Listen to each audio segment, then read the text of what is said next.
नमस्कार। बापू को कौन नहीं जानता।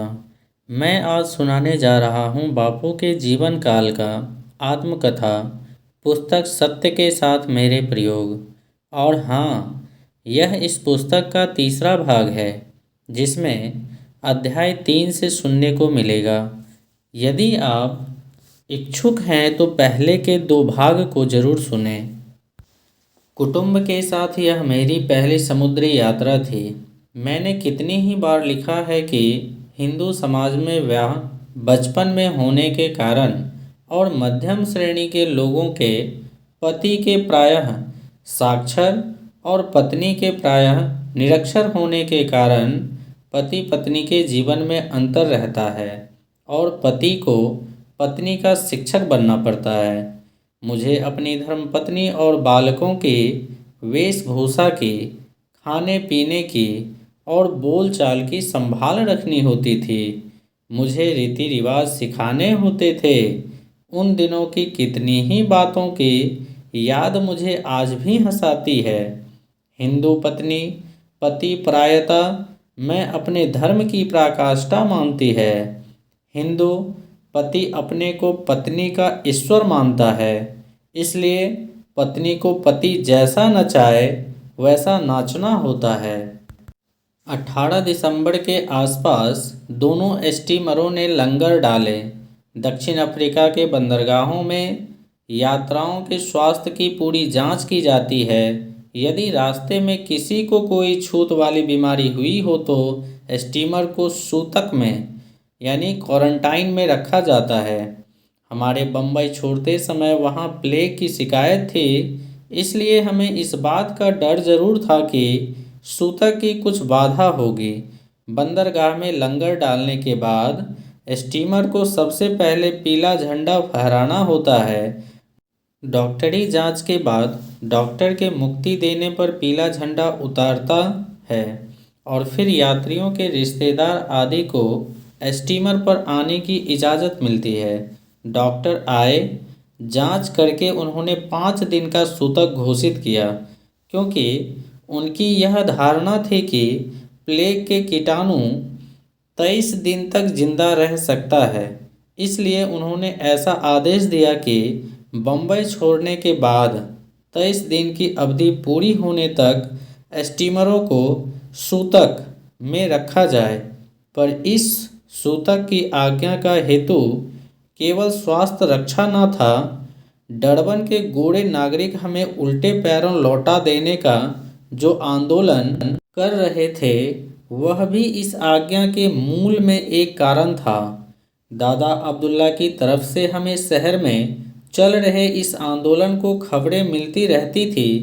गोरे लोग एक के बाद दूसरी विराट सभाएं कर रहे थे। वे दादा अब्दुल्ला के नाम धमकियां भेजते थे।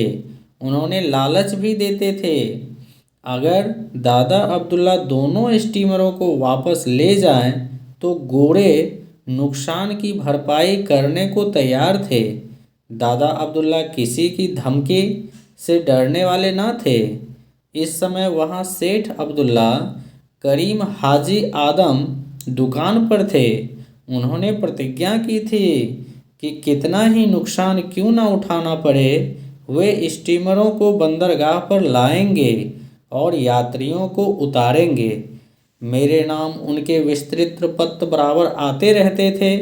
सौभाग्य से इस समय स्वमनसुखलाल हीरालाल नाजर मुझसे मिलने के लिए डरबन आ पहुँचे थे। वे होशियार और बहादुर आदमी थे। उन्होंने हिंदुस्तानी कौम को नेक सलाह दी। लाटन वकील थे, वे भी वैसे ही बहादुर थे। उन्होंने गोरों की करतूतों की निंदा की और इस अवसर पर कौम को सलाह दी, वह सिर्फ वकील के नाते पैसे लेकर नहीं बल्कि एक सच्चे मित्र के नाते दी। इस प्रकार डरबन में द्वंद्व युद्ध छिड़ गया। एक ओर मुट्ठी भर गरीब हिंदुस्तानी और उनके गिने अंग्रेज मित्र, दूसरी ओर धन बल, बहुबल, विद्याबल और संख्या बल में भरे पूरे अंग्रेज थे। इन बलवान प्रतिपक्षियों की राज्य का बल भी प्राप्त हो गया था, क्योंकि नेटाल की सरकार ने खुल्लम खुल्ला उनकी मदद की थी। मोहम्मद हैरी एक्वोंग ने, जो मंत्रिमंडल में थे और उसके कर्ता धर्ता थे, इस गोरे की सभाओं में प्रकट रूप से हिस्सा लिया। यात्रियों के मनोरंजन के लिए स्टीमर पर खेलों का प्रबंधन किया गया था। बड़े दिन का त्यौहार आया। कप्तान ने उस दिन पहले दर्जे के यात्रियों को भोज दिया। यात्रियों में मुख्यतः मैं और मेरे परिवार के लोग ही थे। भोजन के बाद भाषण करने की प्रथा तो थी ही। मैंने पश्चिमी सभ्यता पर भाषण किया। मैं जानता था कि यह अवसर गंभीर भाषण का नहीं होता, पर मैं दूसरा कोई भाषण दे ही नहीं सकता था। मैं आनंद में सम्मिलित हुआ था, पर मेरा दिल तो डरबन में चल रही लड़ाई में ही लगा हुआ था, क्योंकि इस हमले में मध्य बिंदु में था। मुझ पर दो आरोप थे। पहला, मैंने हिंदुस्तान में नेटाल वासी गोरों की अनुचित निंदा की थी। दूसरा, मैं नेटाल को हिंदुस्तानियों से भर देना चाहता था और इसलिए खासकर नेटाल में बसाने के लिए हिंदुस्तानियों को कुरलैंड और नादरी में भर लाया था। मुझे अपनी जिम्मेदारी का ख्याल था।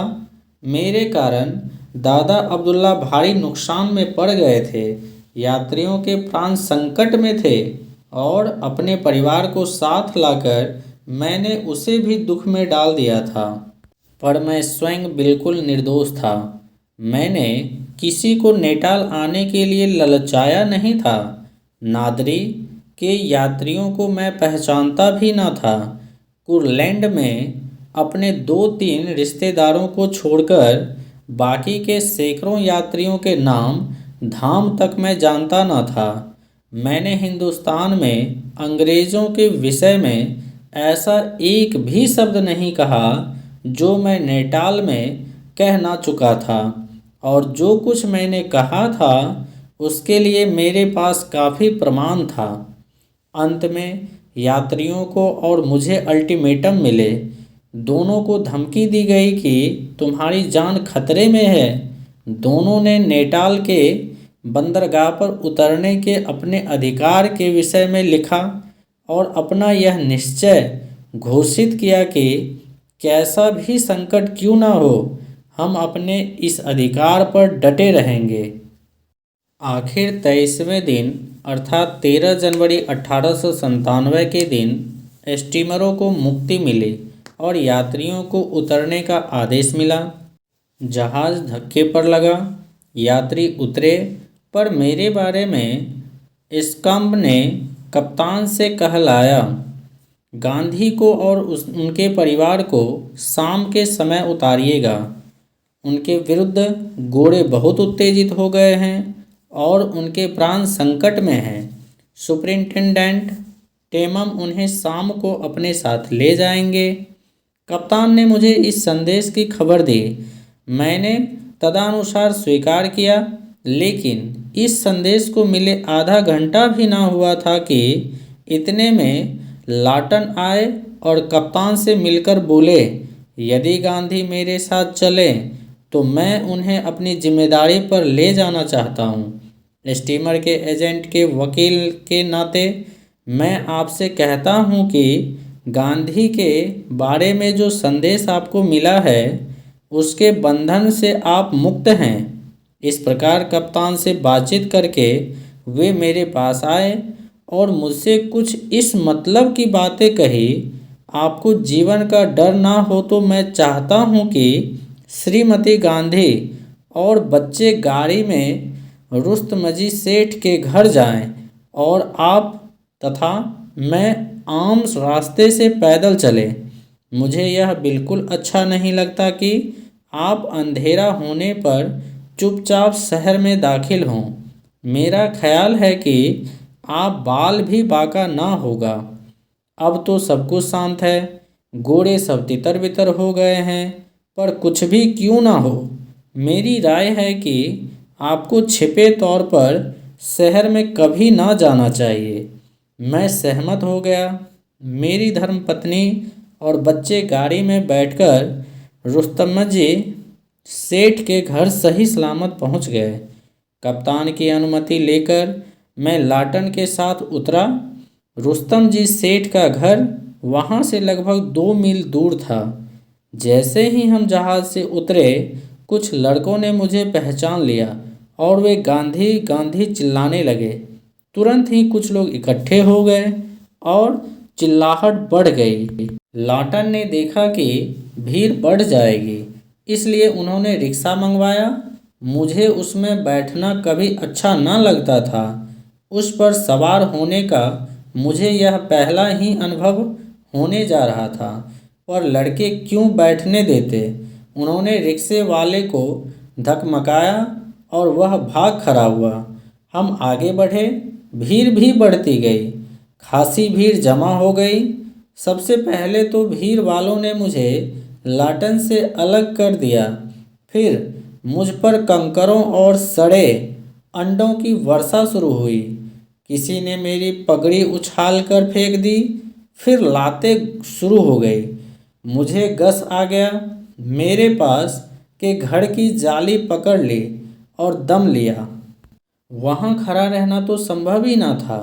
तमाचे पड़ने लगे। इतने में पुलिस अधिकारी की स्त्री, जो मुझे पहचानती थी, उस रास्ते से गुजरी। मुझे देखते ही वह मेरी बगल में आकर खड़ी हो गई और धूप के न रहते भी उसने अपने छतरी खोल ली। इससे भीड़ कुछ नरम पड़ी। अब मुझ पर प्रहार करने हो तो मिसेज अलेक्जेंडर को बचाकर ही किए जा सकते थे। इस बीच मुझ पर मार पड़ते देखकर कोई हिंदुस्तानी नौजवान पुलिस थाने पर दौड़ गया। सुपरिंटेंडेंट अलेक्जेंडर ने एक टुकड़ी मुझे घेर कर बचा लेने के लिए भेजी। वह समय पर पहुंची। मेरा रास्ता पुलिस थाने के पास ही होकर जा रहा था। सुपरिंटेंडेंट ने मुझे थाने में आश्रय लेने की सलाह दी। मैंने इनकार किया और कहा, जब लोगों को अपनी भूल मालूम हो जाएगी तो वे शांत हो जाएंगे। मुझे उनकी न्याय बुद्धि पर विश्वास है। पुलिस के दस्ते के साथ मैं सही सलामत पारसी रुस्तम जी के घर पहुंचा। मेरी पीठ पर छिपी मार पड़ी थी। एक जगह थोड़ा खून निकल आया था। स्टीमर के डॉक्टर दादा बरजोड़ वहीं मौजूद थे। उन्होंने मेरी अच्छी सेवा शुश्रूषा की। यूं भीतर शांति थी, पर बाहर गोरों ने घर को घेर लिया था। शाम हो चुकी थी, अंधेरा हो चला था। बाहर हजारों लोग तीखी आवाज़ में शोर कर रहे थे और गांधी को हमें सौंप दो की पुकार मचा रहे थे। परिस्थितियां का ख्याल करके सुपरिंटेंडेंट वहां पहुंच गए थे और भीड़ को धमकी से नहीं, बल्कि उसका मन बहलाकर वश में रख रहे थे। फिर भी वे निश्चिंत तो नहीं थे। उन्होंने मुझे इस आशय का संदेश भेजा, यदि आप अपने मित्र के मकान, माल, असबाब और अपने बाल बच्चों को बचाना चाहते हो तो जिस तरह मैं कहूँ उस तरह आपको इस घर से छिपे तौर पर निकल जाना चाहिए। सो कुछ भी हो, भागने के काम में उलझ जाने से मैं अपनी चोटों को भूल गया। मैंने हिंदुस्तानी सिपाही की वर्दी पहनी। कभी सिर पर मार पड़े तो उससे बचने के लिए माथे पर पीतल की एक तस्तरी रखी और ऊपर में मद्रासी तर्ज का बड़ा साफा बांधा। साथ में खुफिया पुलिस के 2 जवान थे। उनमें से एक ने हिंदुस्तानी व्यापारी की पोशाक पहनी और अपना चेहरा हिंदुस्तानी की तरफ रंग लिया। दूसरे ने क्या पहना सो मैं भूल गया हूँ। हम बगल की गली में होकर पड़ोस की एक दुकान में पहुँचे और गोदाम में लगी हुई बोरी की झप्पियों को अंधेरे में लांघते हुए दुकान के दरवाजे से भीड़ में घुसकर आगे निकल गए। गली के नुक्कड़ पर गाड़ी खड़ी थी। उसमें बिठाकर मुझे अब उसी थाने में ले गए जिसमें आश्रय लेने की सलाह सुपरिंटेंडेंट अलेक्जेंडर ने पहले दी थी। मैंने सुपरिंटेंडेंट अलेक्जेंडर को और खुफिया पुलिस के अधिकारियों को धन्यवाद दिया।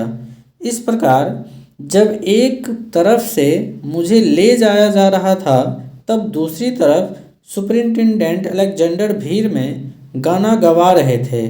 उस गीत का अनुवाद यह है: चलो हम गांधी को फांसी पर लटका दें, इमली के उस पेड़ पर फांसी लटका दें।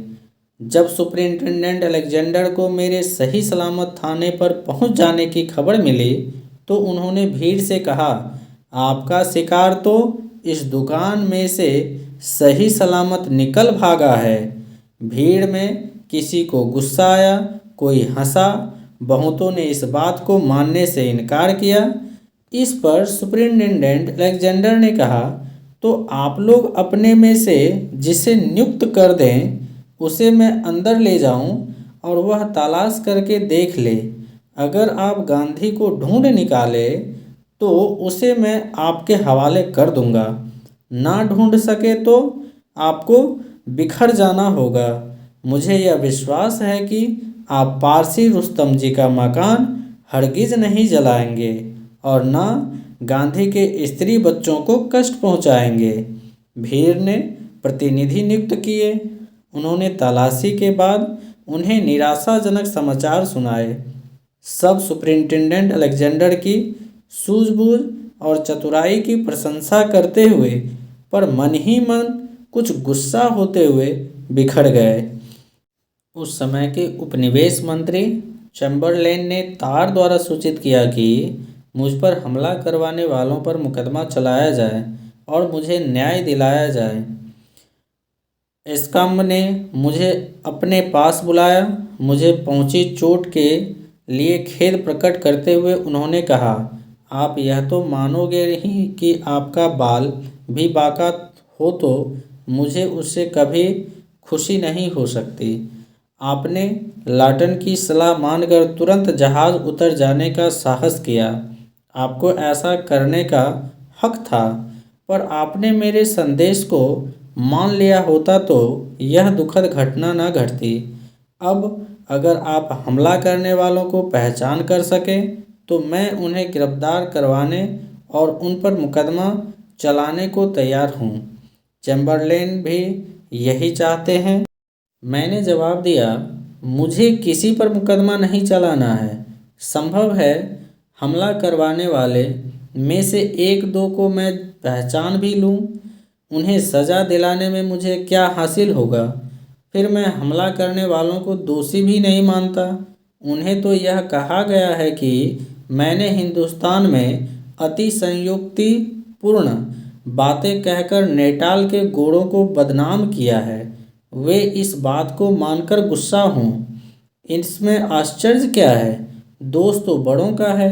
और मुझे कहने की इजाज़त दें तो आपका माना जाना चाहिए, आप लोगों को सही रास्ता दिखा सकते थे, पर आपने भी राइटर के तार को ठीक माना और यह कल्पना कर ली कि मैंने अति संयुक्ति की होगी। मुझे किसी पर मुकदमा नहीं चलाना है। जब वस्तु स्थिति प्रकट होगी और उन लोगों को पता चलेगा तो वे खुद पछताएंगे। तो आप मुझे यह बात लिखकर देंगे। मुझे चैम्बरलेन को इस आशय का तार भेजना पड़ा। मैं नहीं चाहता था कि आप जल्दी में कुछ लिखकर दे दें। मेरी इच्छा यह है कि लाटन से और अपने दूसरे मित्रों से सलाह करके जो उचित जान पड़े सो करें। हाँ, मैं यह स्वीकार करता हूँ कि यदि आप हमला करने वालों पर मुकदमा नहीं चलाएंगे तो सब और शांति स्थापित करने में मुझे बहुत मदद मिलेगी और आपकी प्रतिष्ठा तो निश्चय ही बढ़ेगी। मैंने जवाब दिया, इस विषय में मेरे विचार पक्के हो चुके हैं। यह निश्चय समझिए कि मुझे किसी पर मुकदमा नहीं चलाना है, इसलिए मैं आपको यही लिखकर दे देना चाहता हूँ। यह कहकर मैंने आवश्यक पत्र लिखकर दे दिया। जिस दिन मैं जहाज़ से उतरा उसी दिन, अर्थात पीला झंडा उतारने के बाद तुरंत नेटाल एडवर्टाइजर नामक पत्र का प्रतिनिधि मुझसे मिल गया था। उसने मुझसे कई प्रश्न पूछे थे और उनके उत्तर में मैं प्रत्येक आरोप का पूरा पूरा जवाब दे सकता था। सर फिरोज शाह मेहता के प्रताप से उस समय मैंने हिंदुस्तान में एक भी भाषण बिना लिखे नहीं किया था। अपने उन सब भाषणों और लेखों का संग्रह तो मेरे पास था ही। मैंने यह सब उसे दिया और सिद्ध कर दिखाया कि मैंने हिंदुस्तान में ऐसा एक भी बात नहीं कही जो अधिक तीव्र शब्दों में दक्षिण अफ्रीका में ना कही हो। मैंने यह भी बता दिया कि कुर्लैंड और नादरे के यात्रियों को लाने में मेरा हाथ बिल्कुल ना था। उनमें अधिकतर तो पुराने ही थे और बहुतेरे नेटाल में रहने वाले नहीं थे, बल्कि ट्रांसवाल जाने वाले थे। उन दिनों नेटाल में मंदी थी, ट्रांसवाल में बहुत अधिक कमाई होती थी। इस कारण अधिकतर हिंदुस्तानी वहीं जाना पसंद करते थे। इस खुलासे का और हमलावरों पर मुकदमा दायर करने से मेरे इनकार करने का इतना ज़्यादा असर पड़ा कि गोरे शर्मिंदा हुए। समाचार पत्रों ने मुझे निर्दोष सिद्ध किया और हुल्लड़ करने वालों की निंदा की। इस प्रकार परिणाम में तो मुझे लाभ ही हुआ और मेरा लाभ मेरे कार्य का ही लाभ था। इससे भारतीय समाज की प्रतिष्ठा बढ़ी और मार्ग अधिक सरल हो गया। 3 या 4 दिन बाद मैं अपने घर गया और कुछ ही दिनों में व्यवस्थित रीति रिवाज के साथ अपना कामकाज करने लगा। इस घटना के कारण मेरी वकालत भी बढ़ गई तुरंत। परंतु इस तरह यदि हिंदुस्तानियों की प्रतिष्ठा बढ़ी तो उनके प्रति गोरों के द्वेष भी बढ़ा। गोरों को विश्वास हो गया कि हिंदुस्तानियों में दृढ़तापूर्वक लड़ने की शक्ति है। फलतः उनका डर बढ़ गया। नेटाल की धारा सभा में 2 कानून पेश हुए जिनसे हिंदुस्तानियों की कठिनाइयां बढ़ गई।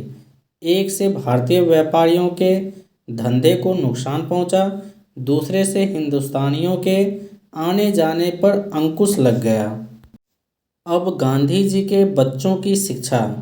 सन 1897 की जनवरी में जब मैं डरबन उतरा तब मेरे साथ 3 बालक थे।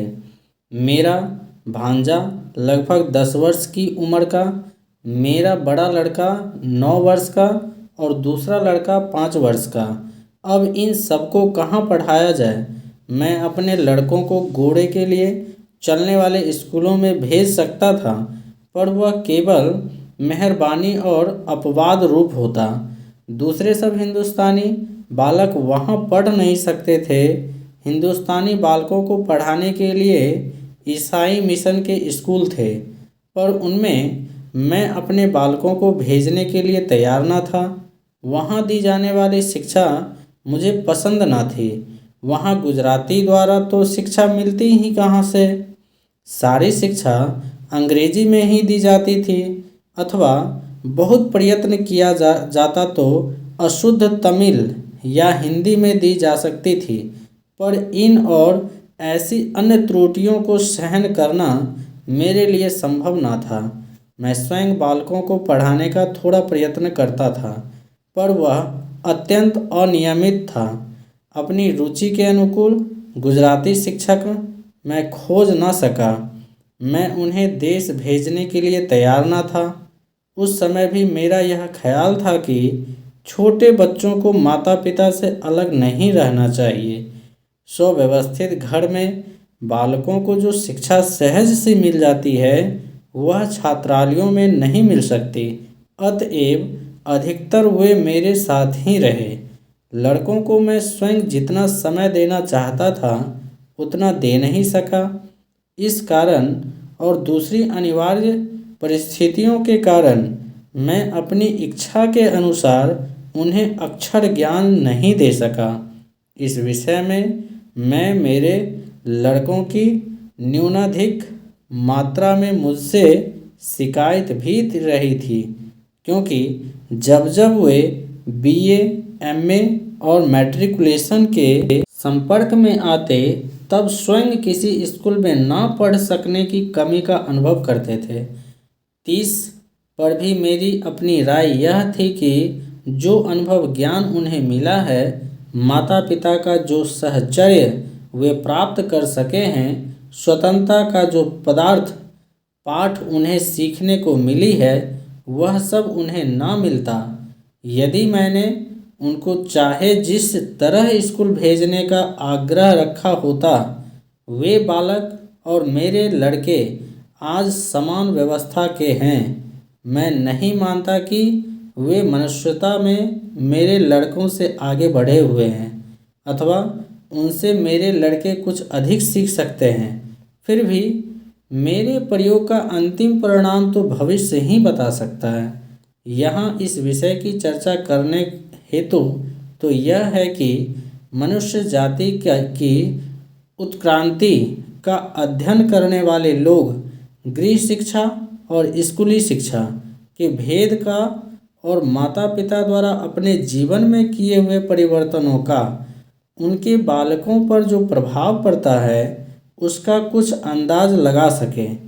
इसके अतिरिक्त इस प्रकरण का एक उद्देश्य यह भी है कि सत्य का पुजारी इस प्रयोग से यह देख सके कि सत्य की आराधना उसे कहाँ तक ले जाती है और स्वतंत्रता देवी का उपासक देख सके कि वह देवी कैसा बलिदान चाहती है।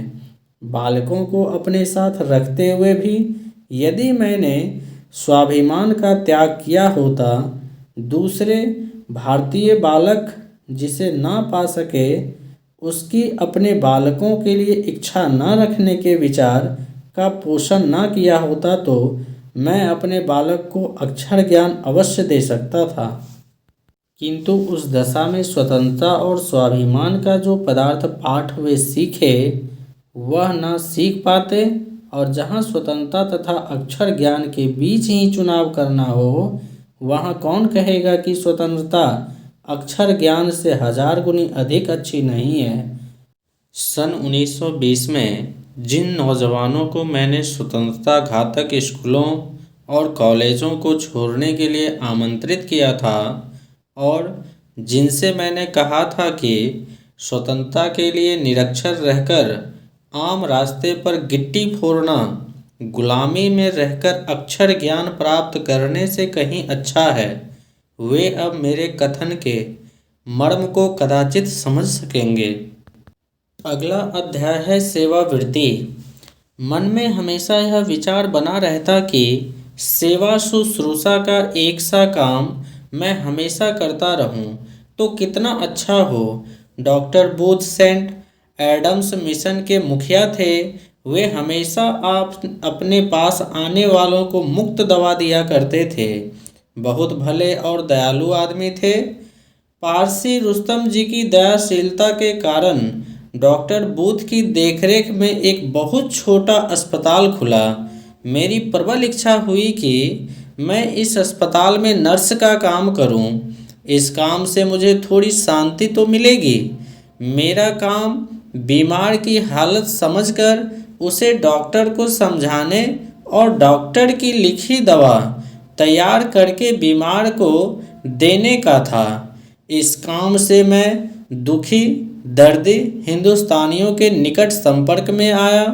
उनमें से अधिकांश तमिल, तेलुगु अथवा उत्तर हिंदुस्तान के गिरमिटिया होते थे। यह अनुभव मेरे लिए भविष्य में बहुत उपयोगी सिद्ध हुआ।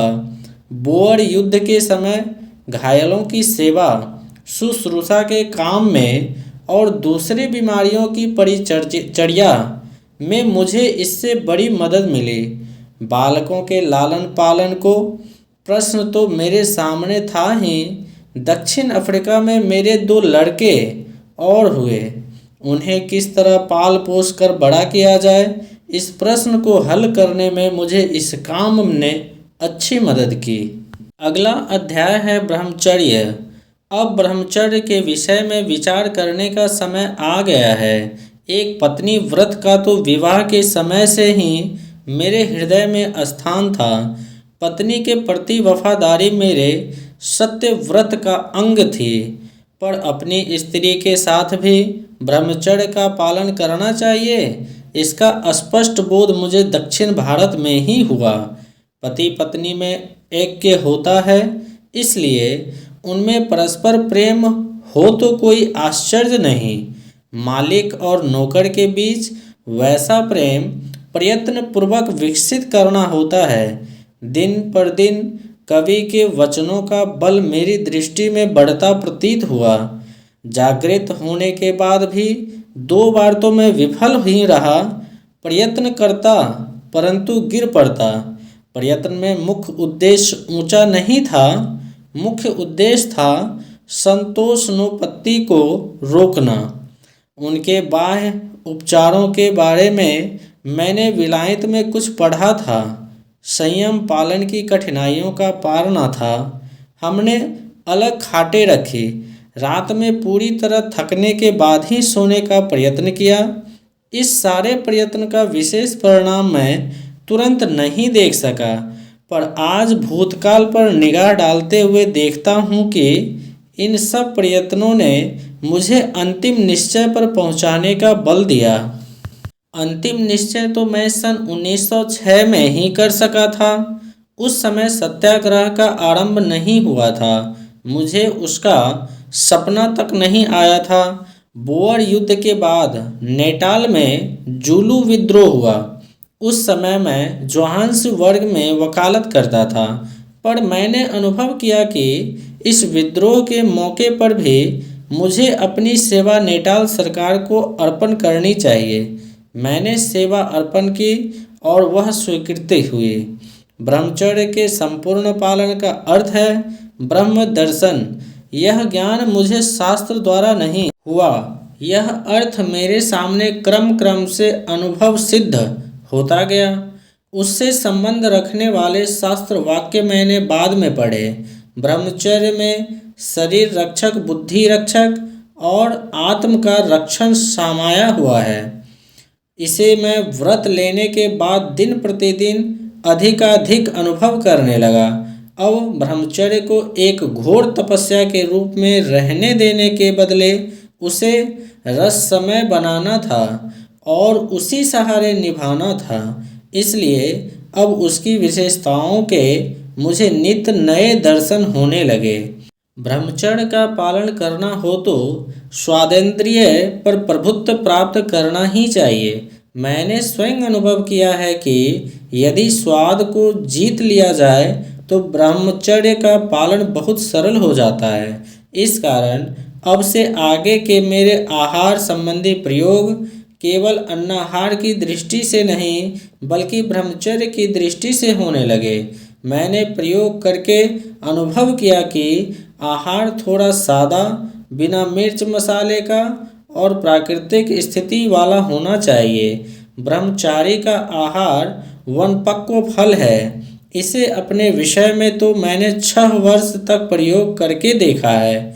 जब मैं सूखे और हरे वनपक्व फलों पर रहता था तब जिस निर्विकार अवस्था का अनुभव मैंने किया वैसा अनुभव आहार में परिवर्तन करने के बाद मुझे नहीं हुआ। फलाहार के दिनों में ब्रह्मचर्य स्वाभाविक हो गया था। दुग्धाहार के कारण वह कष्ट साध्य बन गया है। मुझे फलाहार से दुग्धाहार पर क्यों जाना पड़ा, इसकी चर्चा मैं यथास्थान करूँगा। यहाँ तो इतना ही कहना काफ़ी है कि ब्रह्मचारी के लिए दूध का आहार व्रत पालन में बाधक है। इस विषय में मुझे शंका नहीं है। इसका कोई यह अर्थ ना करे कि ब्रह्मचारी मात्र के लिए दूध का त्याग इष्ट है। ब्रह्मचर्य पर आहार का कितना प्रभाव पड़ता है इसके संबंध में बहुत प्रयोग करने की आवश्यकता है। दूध के समान स्नायु पोषक और उतनी ही सरलता से पचने वाला फलाहार मुझे अभी तक मिला नहीं और ना कोई वैद्य, हकीम या डॉक्टर ऐसे फलों अथवा अन्य की जानकारी दे सका है। अतएव दूध को विकार उत्पादक वस्तु जानते हुए भी मैं उसके त्याग की सलाह अभी किसी को नहीं दे सकता। ब्रह्मचर्य उपचारों में जिस तरह आहार के प्रकार और परिणाम का मर्यादा आवश्यक है, उसी तरह उपवास के बारे में भी समझना चाहिए। इंद्रियां इतनी बलवान है कि उन्हें चारों तरफ से, ऊपर से और नीचे से या दसों दिशाओं से घेरा जाए तो ही वे अंकुश में रहती हैं। सब जानते हैं कि आहार के बिना वे काम नहीं कर सकते।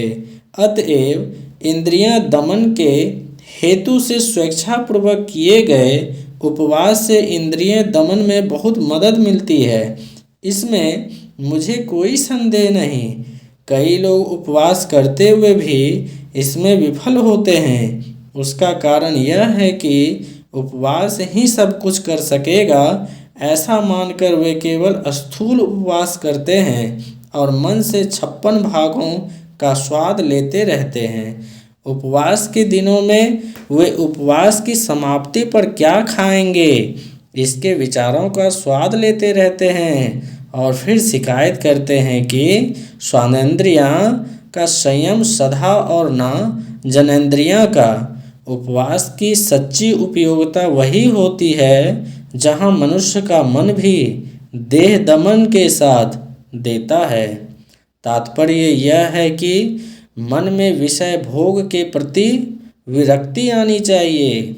विषय की जड़ें मन में रहती है। उपवास आदि साधनों से यद्यपि बहुत सहायता मिलती है, फिर भी वह अपेक्षाकृत कम ही होती है। कहा जाता है कि उपवास करते हुए भी मनुष्य विषयासक्त कर रह सकता है, पर बिना उपवास के विषयासक्ति को जड़ मूल से मिटाना संभव नहीं है। अतएव ब्रह्मचर्य के पालन में उपवास अनिवार्य अंग है। जो लोग मेरी व्याख्या वाले ब्रह्मचर्य का पालन करना चाहते हैं, वे यदि अपने प्रयत्न के साथ ही ईश्वर पर श्रद्धा रखने वाले हों तो उनके लिए निराशा का कोई कारण नहीं रहेगा। अतएव आत्मार्थी के लिए राम नाम और राम कृपा ही अंतिम साधन है। इस वस्तु का साक्षात्कार मैंने हिंदुस्तान में ही किया। अगला अध्याय है सादगी। भोग भोगना मैंने शुरू तो किया, पर वह टिक ना सका। घर के लिए साज सामान भी बस सजाया, पर मेरे मन में उसके प्रति कभी मोह उत्पन्न नहीं हो सका। इसलिए घर बसाने के साथ ही मैंने खर्च कम करना शुरू कर दिया। धोबी का खर्च भी ज़्यादा मालूम हुआ।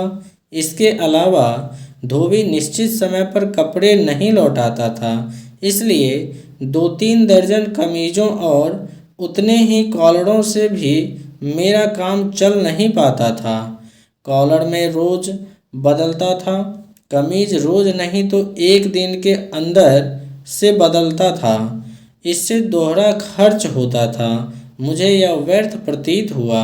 अतएव मैंने धुलाई का सामान जुटाया, धुलाई कला पर पुस्तक पढ़ा और धोना सीखा। पत्नी को भी सिखाया। काम का कुछ बोझ तो बढ़ा ही, पर नया काम होने से उसे करने में आनंद आता था। पहली बार अपने हाथों धोए हुए कॉलर को तो मैं कभी भूल नहीं सकता। उसमें कलफ अधिक लग गया था और इस्त्री पूरी गर्म नहीं थी। 30 पर कॉलर के जल जाने के डर से इस्त्री को मैंने अच्छी तरह दबाया भी नहीं था। इससे कॉलर में करापन तो आ गया, पर उसमें से कलफ झरता रहता था। ऐसी हालात में मैं कोर्ट गया और वहाँ बैरिस्टरों के लिए मजाक का साधन बन गया, पर इस तरह का मजाक सह लेने की शक्ति उस समय भी मुझ में काफ़ी थी। मैंने सफाई देते हुए कहा, अपने हाथों कॉलर धोने का मेरा यह पहला प्रयोग है, इस कारण इसमें से कलफ झरता है। मुझे इससे कोई अड़चन नहीं होती। 30 पर आप सब लोगों के लिए विनोद की इतनी सामग्री जुटा रहा हूँ, सो घाते में? एक मित्र ने पूछा, पर क्या धोबिया का अकाल पड़ गया है? यहाँ धोबी का खर्च मुझे तो असहम मालूम होता है। कॉलर की कीमत के बराबर धुलाई हो जाती है और इतनी धुलाई देने के बाद भी धोबी की गुलामी करनी पड़ती है। इसकी अपेक्षा अपने हाथ से धोना मैं ज़्यादा पसंद करता हूँ। जिस तरह मैं धोबी की गुलामी से छूटा, उसी तरह नाई की गुलामी से भी छूटने का अवसर आ गया है। हजामत तो विलायत जाने वाले सब कोई हाथ से बनाना सीख ही लेते हैं, पर कोई बाल काटना छाँटना भी सीखता होगा, इसका मुझे ख्याल नहीं है। एक बार प्रिटोरिया में एक अंग्रेज हजाम की दुकान पर पहुंचा।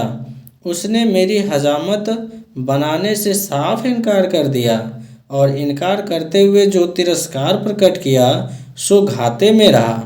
मुझे दुख हुआ। मैं बाजार पहुंचा। मैंने बाल काटने की मशीन खरीदी और आईने के सामने खड़े होकर बाल काटे। बाल जैसे तैसे कट तो गए, पर पीछे के बाल काटने में बड़ी कठिनाई हुई। सीधे तो वे कट ही ना पाए। कोर्ट में खूब कहे लगे, तुम्हारे बाल ऐसे क्यों हो गए हैं? सिर पर चूहे तो नहीं चढ़ गए थे? मैंने कहा, जी नहीं, मेरे काले सिर को गोरा हजाम कैसे छू सकता है? इसलिए कैसे भी क्यों ना हो, अपने हाथ से काटे हुए बाल मुझे अधिक प्रिय हैं। इस उत्तर से मित्रों को आश्चर्य नहीं हुआ। असल में उस हजाम का कोई दोष न था। अगर वह काली चमड़ी वालों के बाल काटने लगता तो उसकी रोजी मारी जाती।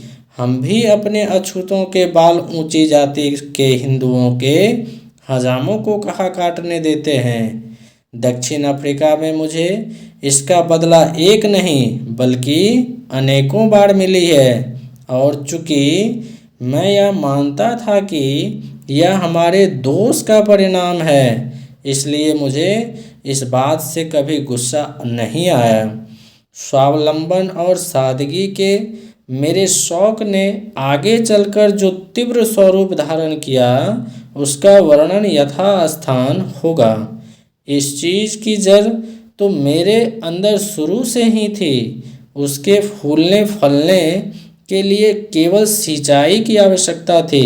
वह सिंचाई अनायास ही मिल गई। अगला अध्याय है बोअर युद्ध।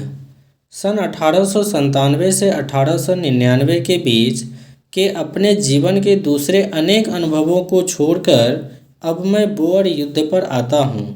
जब यह युद्ध हुआ तब मेरी अपनी सहानुभूति केवल बोअरों की तरफ ही थी, पर मैं मानता था कि ऐसे मामलों में व्यक्तिगत विचारों के अनुसार काम करने का अधिकार मुझे अभी प्राप्त नहीं हुआ है।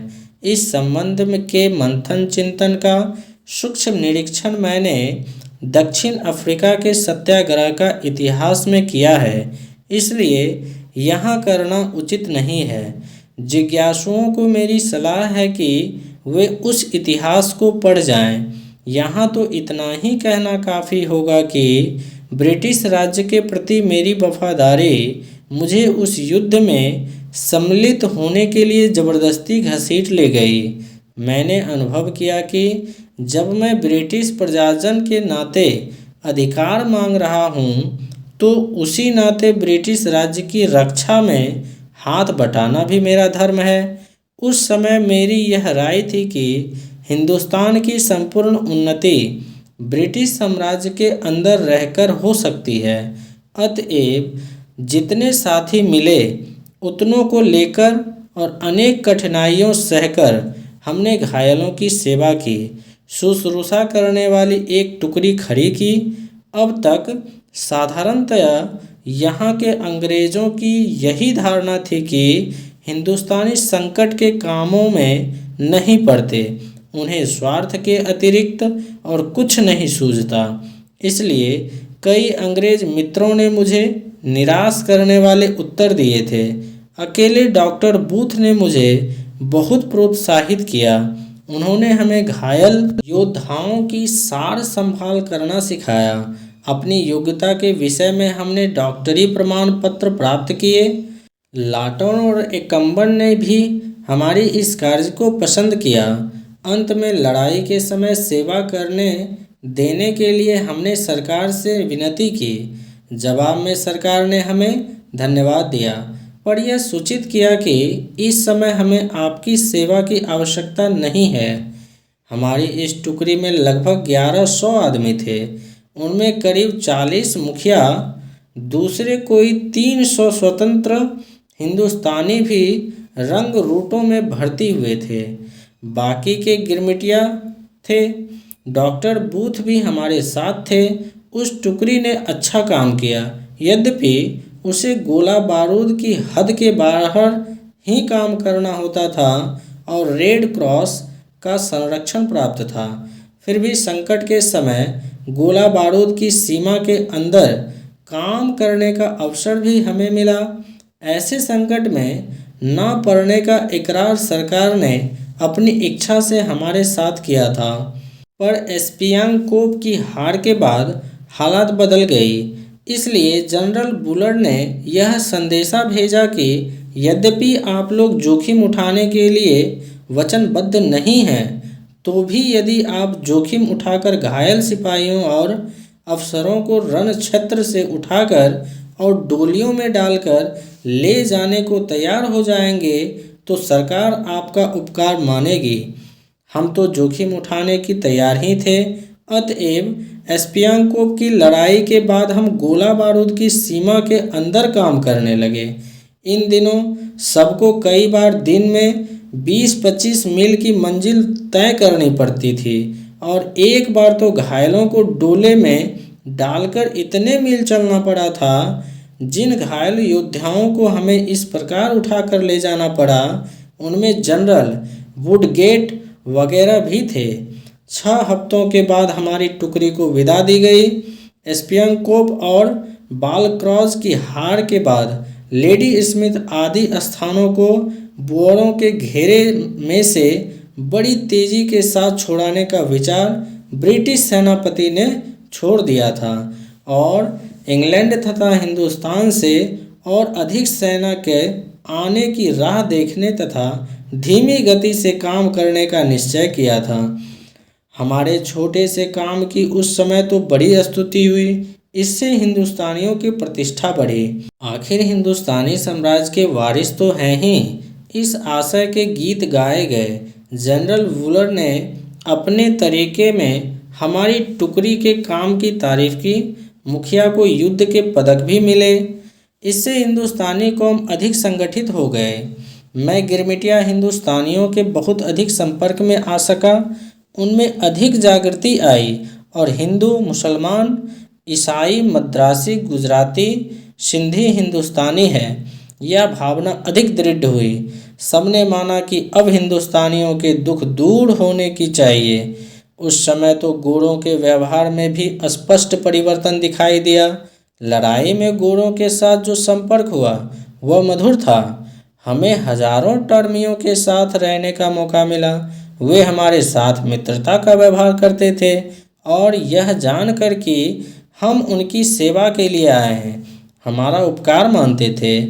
दुख के समय मनुष्य का स्वभाव किस तरह पिघलता है, इसका एक मधुर संस्मरण यहाँ दिए बिना मैं रह नहीं सकता। हम चिबली छावनी की तरफ जा रहे थे। यह वही क्षेत्र था जहाँ लॉर्ड रॉबर्टस के पुत्र लेफ्टिनेंट रॉबर्टस को प्राणघातक चोट लगी थी। लेफ्टिनेंट रॉबर्टस के शव को ले जाने का सम्मान हमारी टुकड़ी को मिला था। अगले दिन धूप तेज थी। हम कूच कर रहे थे। सब प्यासे थे। पानी पीने के लिए रास्ते में एक छोटा सा झरना पड़ा। पहले पानी कौन पिए? मैंने सोचा कि पहले टॉमी पानी पी ले, बाद में हम पिएंगे।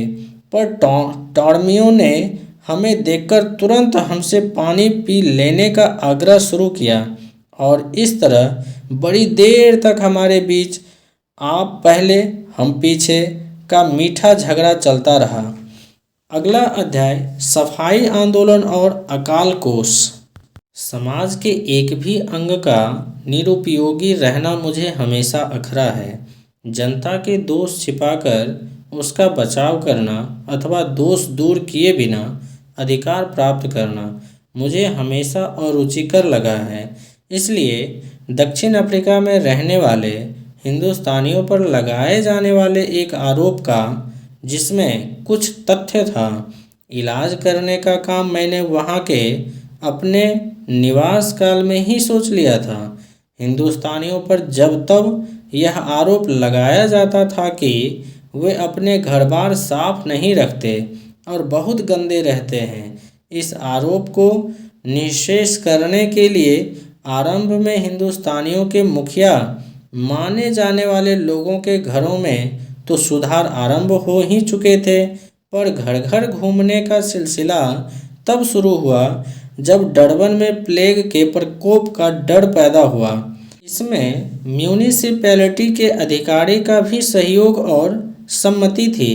हमारी सहायता मिलने से उनका काम हल्का हो गया और हिंदुस्तानियों को कम कष्ट उठाने पड़े, क्योंकि साधारणतः जब प्लेग आदि का उपद्रव होता है तब अधिकारी घबरा जाते हैं और उपायों की योजना में मर्यादा से आगे बढ़ जाते हैं। जो लोग उनकी दृष्टि में खटकते हैं उन पर उनका दबाव असहज हो जाता है। भारतीय समाज ने खुद ही सख्त उपायों के काम लेना शुरू कर दिया था, इसलिए वह इन शक्तियों से बच गया। मुझे कुछ कड़वे अनुभव भी हुए। मैंने देखा कि स्थानीय सरकार से अधिकारों की मांग करने में जितनी सरलता से मैं अपने समाज की सहायता पा सकता हूँ, उतनी सरलता से लोगों से उनके कर्तव्य का पालन कराने के काम में सहायता प्राप्त न कर सका। कुछ जगहों पर मेरा अपमान किया जाता, कुछ जगहों पर विनयपूर्वक अपेक्षा का परिचय दिया। गंदगी साफ करने के लिए कष्ट उठाना उन्हें बहुत अखरता था, तब पैसा खर्च करने की तो बात ही क्या। लोगों से कुछ भी काम कराना हो तो धीरज रखना चाहिए। यह पाठ मैंने अच्छी तरह सीख लिया। सुधारक की गरज तो सुधारक की अपनी होती है। जिस समाज में वह सुधार कराना चाहता है उससे तो उसे विरोध, तिरस्कार और प्राणों के संकट की भी आशा रखनी चाहिए। सुधारक जिसे सुधार मानता है, समाज उसे बिगाड़ क्यों न माने, अथवा बिगाड़ ना माने तो भी उसके प्रति उदासीन क्यों ना रहे। इस आंदोलन का परिणाम यह हुआ कि भारतीय समाज में घर बार साफ रखने के महत्व को न्यूनाधिकार मात्रा में स्वीकार कर लिया गया। अधिकारियों की दृष्टि में मेरी साख बढ़ी। वे समझ गए कि मेरा धंधा केवल शिकायतें करना या अधिकार मांगने का ही नहीं है, बल्कि शिकायतें करने या अधिकार मांगने में मैं जितना तत्पर हूँ, उतना ही उत्साह और दृढ़ता भीतरी सुधारों के लिए भी मुझ में है। पर अभी समाज की वृत्ति को दूसरी एक दिशा में विकसित करना बाकी था। इन उपनिवेशवासी भारतीयों को भारतवर्ष के प्रति अपना धर्म भी अवसर आने पर समझाना और पालन कराना था। भारतवर्ष तो कंगाल है। लोग धन कमाने के लिए प्रदेश जाते हैं। उनकी कमाई का कुछ हिस्सा भारतवर्ष को उनकी आपत्ति के समय में मिलना चाहिए। सन 1897 में यहाँ अकाल पड़ा था और सन 1899 दूसरा भारी अकाल पड़ा। इन दोनों अकालों के समय दक्षिण अफ्रीका से अच्छी मदद आई थी। पहले अकाल के समय जितनी रकम इकट्ठा हो सकी थी, दूसरे अकाल के मौके पर उससे कहीं अधिक रकम इकट्ठा हुई थी। इस चंदे में हमने अंग्रेज़ों से भी मदद मांगी थी और उनकी ओर से अच्छा उत्तर मिला था। गिरमिटिया हिंदुस्तानियों ने भी अपने हिस्से की रकम जमा कराई थी। इस प्रकार इन दो अकालों के समय जो प्रथा शुरू हुई वह अब तक कायम है और हम देखते हैं कि जब भारतवर्ष में कोई सार्वजनिक संकट उपस्थित होता है तब दक्षिण अफ्रीका की ओर से वहां बसने वाले भारतीय हमेशा अच्छी रकमें भेजते हैं। इससे आगे का अध्याय अगले पार्ट में सुनने को मिलेगा। तो अपनी कीमती समय देने के लिए धन्यवाद।